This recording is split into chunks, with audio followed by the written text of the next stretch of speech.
ఈ వీడియోలో మేము రైల్వే ఉద్యోగుల కోసం ప్రసూతి మరియు పిల్లల దత్తత సెలవు మార్గదర్శకాలను చర్చిస్తాము.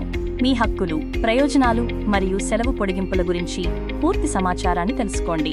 మేము Indian railway establishment code rules 551 మరియు 551(c)ని పరిశీలిస్తాము. ప్రసూతి సెలవు మరియు అద్దె గర్భం ద్వారా తల్లి అయ్యే వారికి 180 రోజులు సెలవు లభిస్తుంది.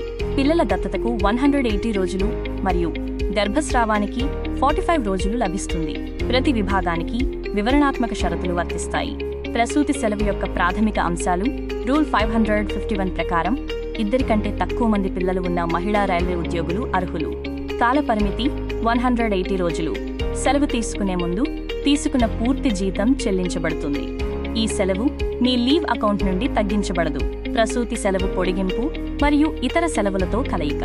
180 రోజుల ప్రసూతి సెలవును మరో 2 సంవత్సరాల వరకు పొడిగించుకోవచ్చు. వైద్య ధృవీకరణ పత్రం లేకుండా గరిష్టంగా 2 సంవత్సరాల వరకు సెలవు పొడిగించవచ్చు. కమ్యూటెడ్ లీవ్ మరియు లీవ్ నాట్ డ్యూ కూడా చేర్చవచ్చు. మీరు రూల్ 551(4)(b) ప్రకారం దరఖాస్తు చేసుకోవాలి. గర్భస్రావం సందర్భంలో సెలవు నిబంధనలు రూల్ 551(3) కింద 45 రోజులు సెలవు లభిస్తుంది. ఇది మొత్తం సర్వీస్ కాలంలో గరిష్ట పరిమితి. రూల్ 519 ప్రకారం వైద్య ధృవీకరణ పత్రం సమర్పించాలి. ఇది పిల్లల సంఖ్యతో సంబంధం లేకుండా మంజూరు చేయబడుతుంది. గమనిక: ద 31st March 1995కి ముందు తీసుకున్న సెలవు దీనికి లెక్కించబడదు. అద్దె గర్భం ద్వారా తల్లి అయ్యే వారికి 180 రోజులు ప్రసూతి సెలవు లభిస్తుంది.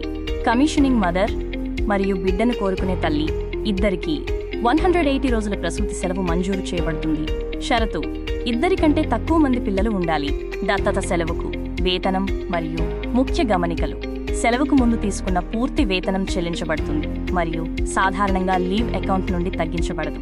ముఖ్యమైన షరతు ఏమిటంటే, ఒకవేళ ఫాస్టర్ కేర్ చట్టబద్ధమైన దత్తతగా మారకపోతే అప్పటికే తీసుకున్న సెలవు మీ ఇతర సెలవు ఖాతాల నుండి తగ్గించబడుతుంది. దత్తత సెలవు పొడిగింపు రూల్ 551(c)(3) ప్రకారం గరిష్ట పొడిగింపు కాలం 1 సంవత్సరం.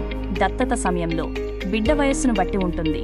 ఉదాహరణకు, మీరు 4 నెలల పాపను దత్తత తీసుకుంటే పొడిగింపు అర్హత 12 నెలలు -4 నెలలు అంటే 8 నెలలు. ఈ సదుపాయం ఇప్పటికే 2 పిల్లలు ఉన్నవారికి వర్తించదు. నిర్వచనాలు మరియు ఇతర నిబంధనలు. Child definition guardians and wards act కింద ఈ చట్టం ద్వారా తీసుకున్న పిల్లలు కూడా చేర్చబడతారు. వారికి వారి సొంత పిల్లలుగా పరిగణించే ప్రత్యేక వీలునామా ఉండాలి. ఈఎస్ఐ చట్టం ప్రకారం employees state insurance act 1948 feet పరిధిలోకి వచ్చే వారికి ఆ చట్టం ద్వారా వచ్చే ప్రయోజనం మొత్తం వేతనం నుండి తగ్గించబడుతుంది.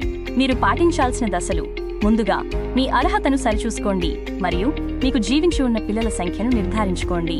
రెండవది, సంబంధిత అధికారికి ముందుగానే దరఖాస్తు చేయండి. మూడవది, మీకు 180 రోజులకు మించి సెలవు అవసరమైతే ముందే ప్రణాళిక వేసుకోండి. నాలుగవది, దత్తత లేదా వైద్య ధృవీకరణ పత్రాలను సిద్ధంగా ఉంచుకోండి. కోసం B+ టెస్ట్ సిరీస్ను డౌన్లోడ్ చేసుకుని సబ్స్క్రైబ్ చేసుకోండి.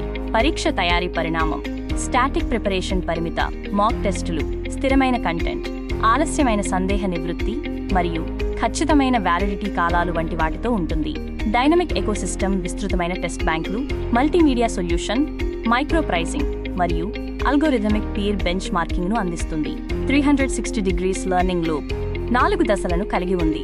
దశ 1: నేర్చుకోవడం, రోజువారీ మరియు నెలవారీ కరెంట్ అఫైర్స్ మరియు క్విజ్ పోటీలు. దశ 2: టెస్ట్, హై ఫిడిలిటీ మాక్ ఎన్విరాన్మెంట్లు మరియు అంతులేని రివిజన్ కోసం బహుళ ప్రయత్నాలు. దశ 3: విశ్లేషించండి, అల్గోరిథమిక్ పనితీరు నివేదికలు మరియు టాప్ ర్యాంకర్లతో పోలిక. దశ 4: పరిష్కరించండి, వివరణాత్మక పరిష్కారాలు మరియు స్పష్టత కోసం వాట్సాప్ మద్దతు. ఇంటర్ఫేస్: అడ్డంకులు లేని యాక్సెస్, దృశ్యమానంగా కరెంట్ అఫైర్స్ బ్యానర్ సంక్లిష్ట ఆర్థిక డేటాను సులభంగా అర్థమయ్యేలా చేస్తుంది. Modular quick access styles 0 navigation అడ్డంకిని నిర్ధారిస్తాయి.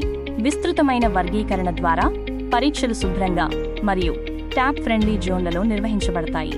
గ్లోబల్ UIలో వాట్సాప్ స్టూడెంట్ సపోర్ట్ ఎల్లప్పుడూ అందుబాటులో ఉంటుంది.